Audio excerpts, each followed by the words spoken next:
estima que en territorio ecuatoriano existen alrededor de 1.200 cavernas. Algunas de ellas son conocidas como Cueva de los Tallos. El origen de su nombre se debe a que constituyen el hábitat de una gran cantidad de aves nocturnas llamadas tallos o guácharos. Sin embargo, existe una caverna de singulares características, la más grande de todas, cuya extensión aproximada es de 5 kilómetros. Juan Morris aseguró que al interior de la Cueva de los Tallos encontró un gran tesoro, compuesto por láminas metálicas. Aventureros italianos, alemanes, japoneses, argentinos y británicos. También lo hicieron personajes de renombre como el escritor suizo Erich von Däniken y nada más y nada menos que el astronauta norteamericano Neil Armstrong. Y la existencia de la biblioteca metálica no pudo ser demostrada. Poco después, el tema llegó a oídos del célebre escritor suizo Erich von Däniken, quien de inmediato viajó hacia Ecuador. Se reunió en Guayaquil con Juan Morris y el doctor Gerardo Peña. Cuando von Däniken le pidió a Morris pruebas de la biblioteca metálica, este le dijo que debían dirigirse al Museo del Padre Carlos Crespi en Cuenca, en donde había placas similares a las que él vio en las cavernas. Este metal, oro puro. Pero existe otra razón por la cual la colección Crespi se asoció siempre con la Cueva de los Tallos. Ocurre que el sacerdote Crespi aseguró en su momento que muchas de las piezas arqueológicas que permanecían en su poder le fueron entregadas por indígenas de la etnia Shuar, quienes a su vez le comentaron que las hallaban en cavernas. Pero ¿qué ocurrió con las placas que permanecían en poder de Crespi? Todo libro de historia. ¿Qué destino tuvieron? Quizás el ecuatoriano que más ha investigado el tema de la colección Crespi. Dice que la misma estuvo conformada por más de 5.000 objetos, 3.000 de ellos de oro puro y con incrustaciones de piedras preciosas. Palacios asegura que ha logrado catalogar a través de fotografías un 50% de las piezas metálicas, hoy en museos y colecciones privadas de Estados Unidos y Europa. Habla de una curiosa placa. Que podría ser hinduista, podría ser sumeria, pero atrás hay lo que se vislumbra como el escudo de Ecuador. Tú has tenido la oportunidad de verlo, se ve el cóndor, se ve parte del óvalo, se ve incluso las banderas, los haces consolares. Entonces, es interesante qué hace ese tipo de pieza aquí. Una vez conocidos los antecedentes de tan sorprendente historia, estábamos listos para emprender nuestra aventura. Brújulas y pistolas magnéticas determinan la ubicación exacta de la cueva. La idea de bajar por esta oscura chimenea, en la que solo se escucha el graznido de los pájaros tallos, empieza a preocuparme.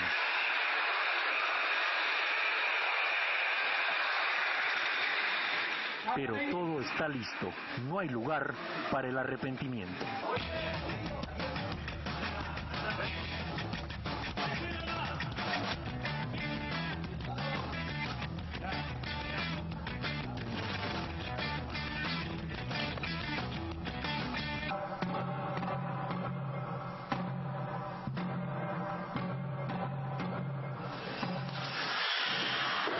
Una vez al interior de la cueva, avanzamos 20 metros hasta llegar a este desnivel. El descenso aquí es por escalera. La oscuridad dificulta el transporte de equipos como el motor eléctrico.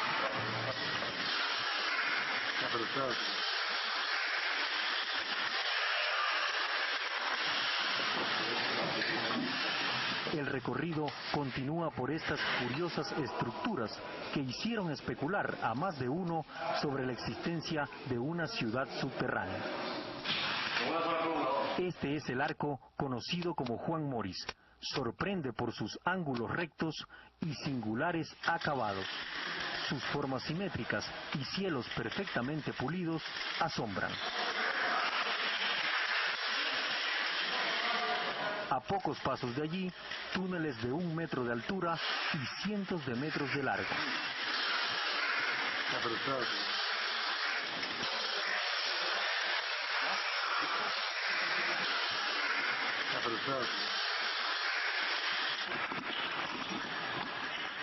Gracias a una correcta iluminación, logramos observar la magnitud de nuestro nuevo hogar.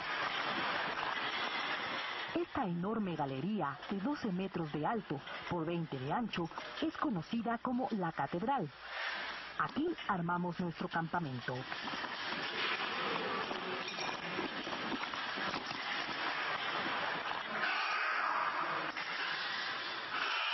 Los pájaros tallos atemorizan a los visitantes con sus ensordecedores graznidos. Los dinteles de roca que se desprenden de los techos dificultan la caminata. La cueva está conformada por un conjunto de pasadizos y cámaras subterráneas de diversas dimensiones y formas conectadas entre sí. Hemos caminado aproximadamente 1 kilómetro al interior de la cueva de los tallos. Y pensar que el astronauta Neil Armstrong, el primer hombre en pisar la luna, estuvo en este lugar. Estas formaciones son las estalagmitas y nacen en el suelo de las cavernas. Las estalactitas, en cambio, surgen de los techos de las cuevas. Ambas se forman debido a la erosión que provoca el agua sobre rocas calizas.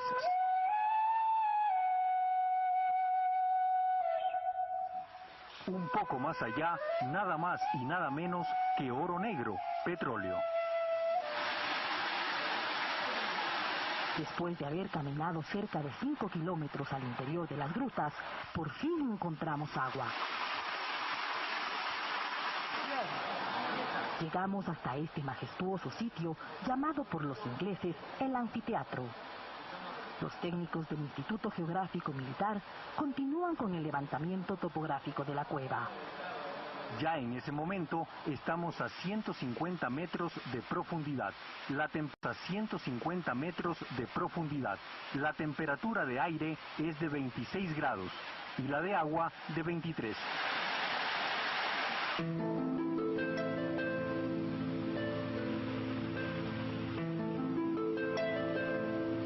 Formaciones parecen las gradas de un gran coliseo, pero en realidad son producto del trabajo silencioso pero efectivo del agua, día a día, año tras año, milenio tras milenio.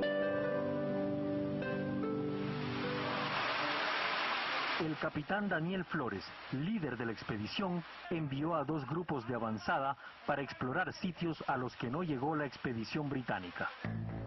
De pronto, un ruido contundente nos puso los pelos de punta.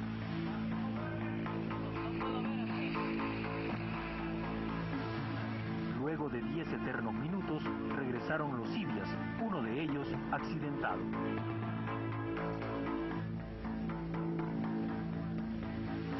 El Comando Villa, conocido por todos como Camaján, literalmente se puso el equipo al hombro.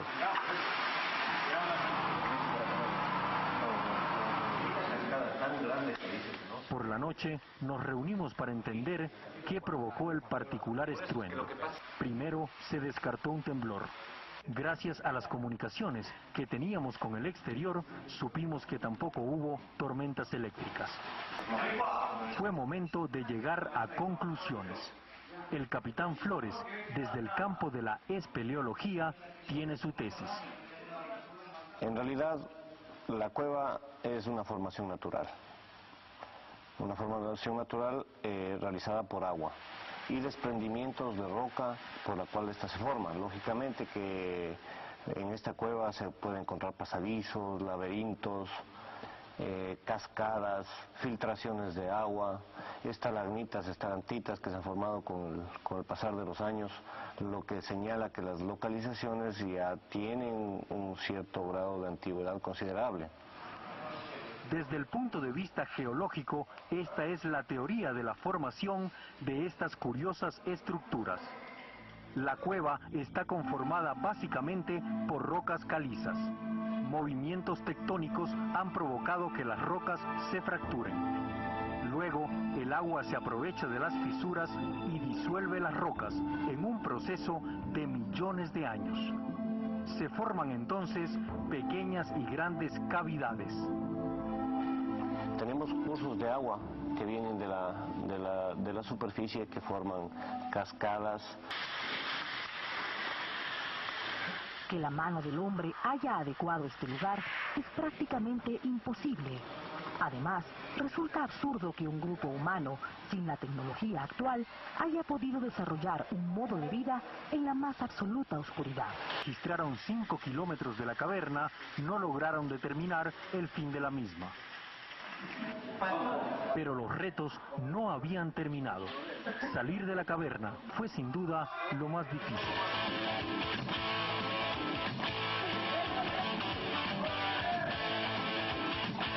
Había que ascender 65 metros por la delgada escalera metálica. Para venir acá, a uno le tiene que faltar un tornillo, pero... Fotos de pasajes de las cuevas, que a veces son tan anchas y siempre son bien altas.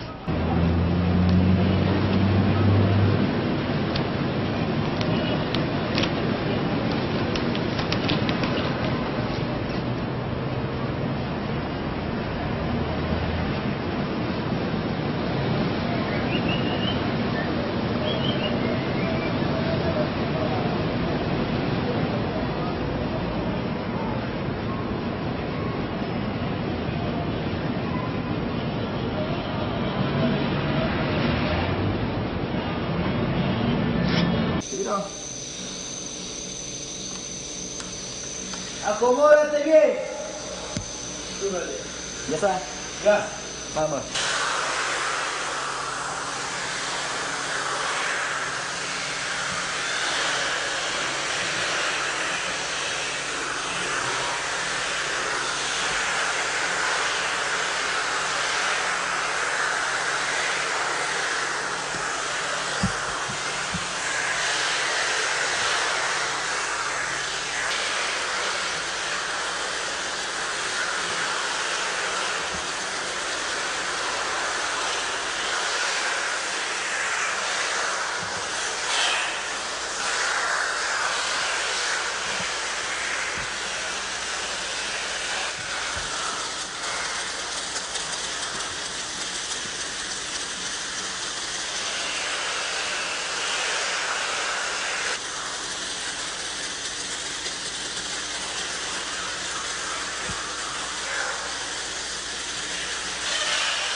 No están acá.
Se estima que en territorio ecuatoriano existen alrededor de 1.200 cavernas. Algunas de ellas son conocidas como Cueva de los Tallos. El origen de su nombre se debe a que constituyen el hábitat de una gran cantidad de aves nocturnas llamadas tallos o guácharos. Sin embargo, existe una caverna de singulares características, la más grande de todas, cuya extensión aproximada es de 5 kilómetros. Juan Morris aseguró que al interior de la Cueva de los Tallos encontró un gran tesoro, compuesto por láminas metálicas. Aventureros italianos, alemanes, japoneses, argentinos y británicos. También lo hicieron personajes de renombre como el escritor suizo Erich von Däniken y nada más y nada menos que el astronauta norteamericano Neil Armstrong. Y la existencia de la biblioteca metálica no pudo ser demostrada. Poco después, el tema llegó a oídos del célebre escritor suizo Erich von Däniken, quien de inmediato viajó hacia Ecuador. Se reunió en Guayaquil con Juan Morris y el doctor Gerardo Peña. Cuando von Däniken le pidió a Morris pruebas de la biblioteca metálica, este le dijo que debían dirigirse al Museo del Padre Carlos Crespi en Cuenca, en donde había placas similares a las que él vio en las cavernas. Este metal oro puro. Pero existe otra razón por la cual la colección Crespi se asoció siempre con la Cueva de los Tallos. Ocurre que el sacerdote Crespi aseguró en su momento que muchas de las piezas arqueológicas que permanecían en su poder le fueron entregadas por indígenas de la etnia Shuar, quienes a su vez le comentaron que las hallaban en cavernas. Pero ¿qué ocurrió con las placas que permanecían en poder de Crespi? Todo libro de historia. ¿Qué destino tuvieron? Quizás el ecuatoriano que más ha investigado el tema de la colección Crespi. Dice que la misma estuvo conformada por más de 5.000 objetos, 3.000 de ellos de oro puro y con incrustaciones de piedras preciosas. Palacios asegura que ha logrado catalogar a través de fotografías un 50% de las piezas metálicas, hoy en museos y colecciones privadas de Estados Unidos y Europa. Habla de una curiosa placa. Que podría ser hinduista, podría ser sumeria, pero atrás hay lo que se vislumbra como el escudo de Ecuador. Tú has tenido la oportunidad de verlo, se ve el cóndor, se ve parte del óvalo, se ve incluso las banderas, los haces consolares.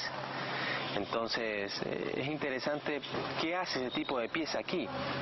Una vez conocidos los antecedentes de tan sorprendente historia, estábamos listos para emprender nuestra aventura. Brújulas y pistolas magnéticas determinan la ubicación exacta de la cueva. La idea de bajar por esta oscura chimenea, en la que solo se escucha el graznido de los pájaros tallos, empieza a preocuparnos.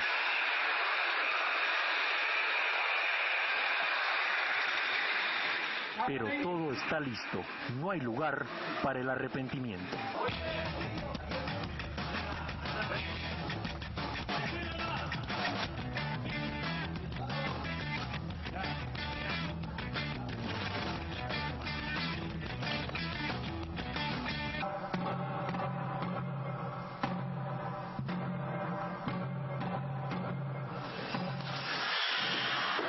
Una vez al interior de la cueva, avanzamos 20 metros hasta llegar a este desnivel. El descenso aquí es por escalera. La oscuridad dificulta el transporte de equipos como el motor eléctrico.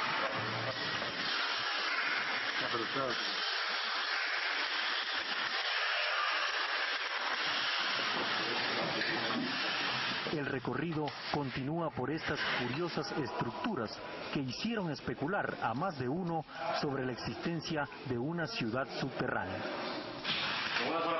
Este es el arco conocido como Juan Morris. Sorprende por sus ángulos rectos y singulares acabados. Sus formas simétricas y cielos perfectamente pulidos asombran. pocos pasos de allí, túneles de 1 metro de altura y cientos de metros de largo.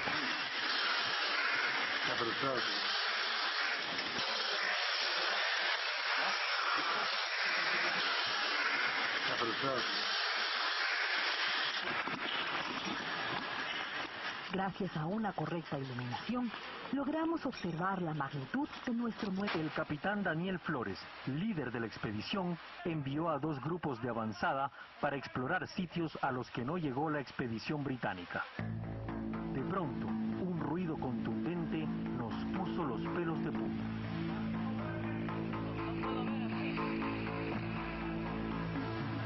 Luego de 10 eternos minutos, regresaron los Ibias, uno de ellos accidentado.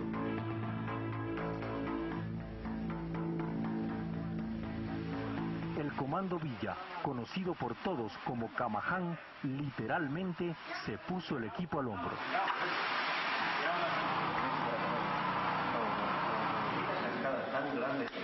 Por la noche nos reunimos para entender qué provocó el particular estruendo. Primero se descartó un temblor. Gracias a las comunicaciones que teníamos con el exterior, supimos que tampoco hubo tormentas eléctricas. Fue momento de llegar a conclusiones. El capitán Flores, desde el campo de la espeleología, tiene su tesis. En realidad, la cueva es una formación natural. Una formación natural realizada por agua y desprendimientos de roca por la cual esta se forma. Lógicamente que en esta cueva se pueden encontrar pasadizos, laberintos, cascadas, filtraciones de agua, estalagmitas, estalactitas que se han formado con el pasar de los años, lo que señala que las localizaciones ya tienen un cierto grado de antigüedad considerable. Desde el punto de vista geológico, esta es la teoría de la formación de estas curiosas estructuras. La cueva está conformada básicamente por rocas calizas. Movimientos tectónicos han provocado que las rocas se fracturen. Luego, el agua se aprovecha de las fisuras y disuelve las rocas en un proceso de millones de años.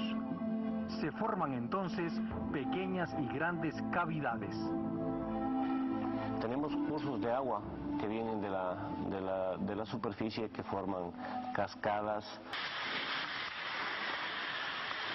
Que la mano del hombre haya adecuado este lugar es prácticamente imposible.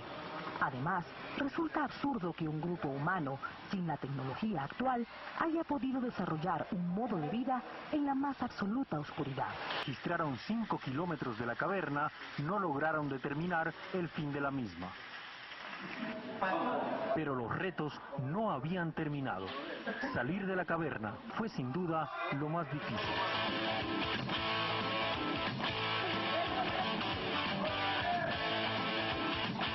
Había que ascender 65 metros por la delgada escalera metálica. Para venir acá, a uno le tiene que faltar un tornillo, pero... Fotos de pasajes de las cuevas, que a veces son tan anchas y siempre son bien altas.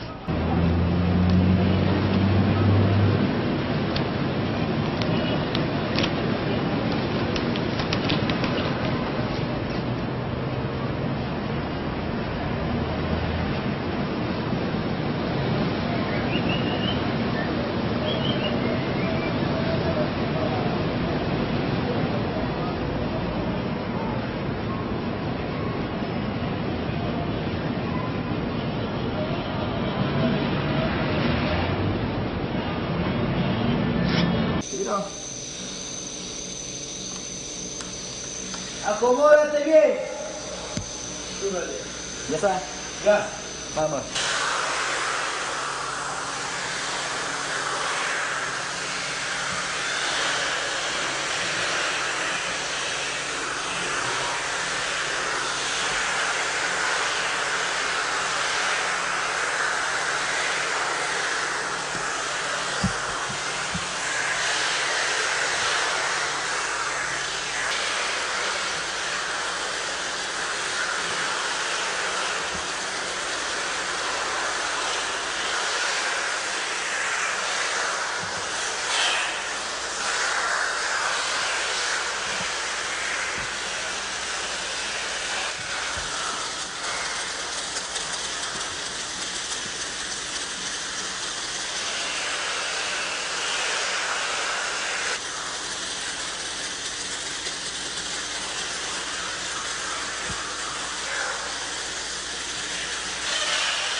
Esta enorme galería de 12 metros de alto por 20 de ancho es conocida como la Catedral. Aquí armamos nuestro campamento.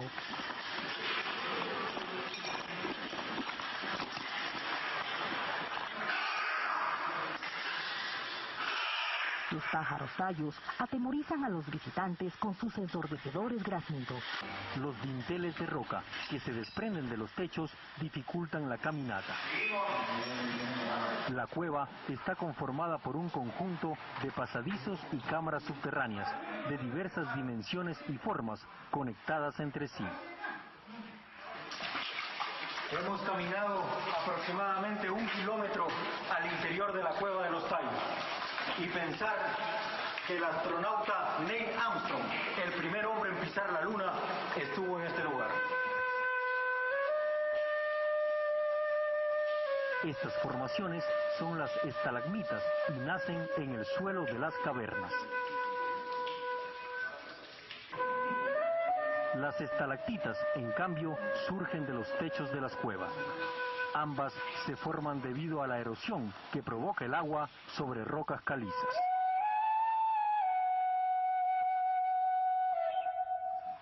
Un poco más allá, nada más y nada menos que oro negro, petróleo. Después de haber caminado cerca de 5 kilómetros al interior de las grutas, por fin encontramos agua. Llegamos hasta este majestuoso sitio llamado por los ingleses el anfiteatro.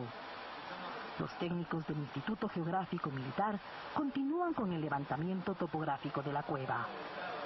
Ya en ese momento estamos a 150 metros de profundidad. La temperatura de aire es de 26 grados y la de agua de 23.